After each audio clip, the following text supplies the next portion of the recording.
Chinese authorities have gone through with the controversial execution of 3 Filipinos. They had been convicted of smuggling drugs into China. Their families were devastated by the news. Chinese authorities executed 3 Filipinos convicted of drug trafficking on Wednesday. It came despite a flurry of public appeals for clemency in the Philippines, and just days after Amnesty International slammed Beijing's sweeping use of the death penalty. The 3 were convicted of smuggling several kilos of heroin each into China in 2008. The Philippine vice president had sent an appeal to Beijing on Tuesday, asking to keep the Filipinos alive while the Philippines investigated new evidence aimed at proving the innocence of at least 1 or 2 of them. Elizabeth Batain, 38, was executed by lethal injection at a prison in the southern Chinese city of Shenzhen. Sally Ordinario Villanueva, 32, and Ramon Credo, 42, were executed in the port city of Xiamen. Sally Ordinario Villanueva's family in Manila could not accept their loss. Her sister Marisol said she could not even say her goodbyes to Sally since mobile phones were prohibited inside the Xiamen prison.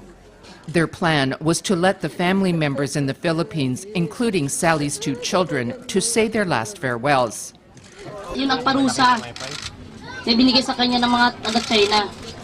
This is the punishment carried out by China. All I can say is that my sister is a human being. She is not an animal. I wish they had listened to our appeals.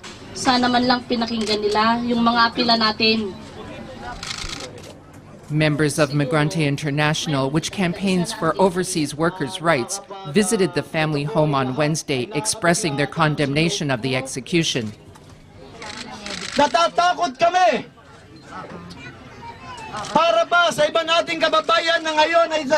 We're afraid for our fellow countrymen living in different parts of the world. What if there will no longer be governments who will be understanding towards our countrymen who are facing the same situation?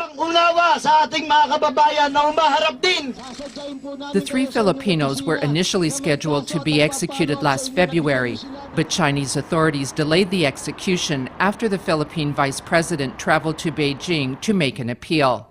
The Philippine Department of Foreign Affairs later said the government had exhausted all legal avenues and respected China's sovereignty over the cases. More than 200 Filipinos are jailed in China on drug charges, about 1/3 of whom have received death sentences. Until today, all of those death sentences had been reprieved.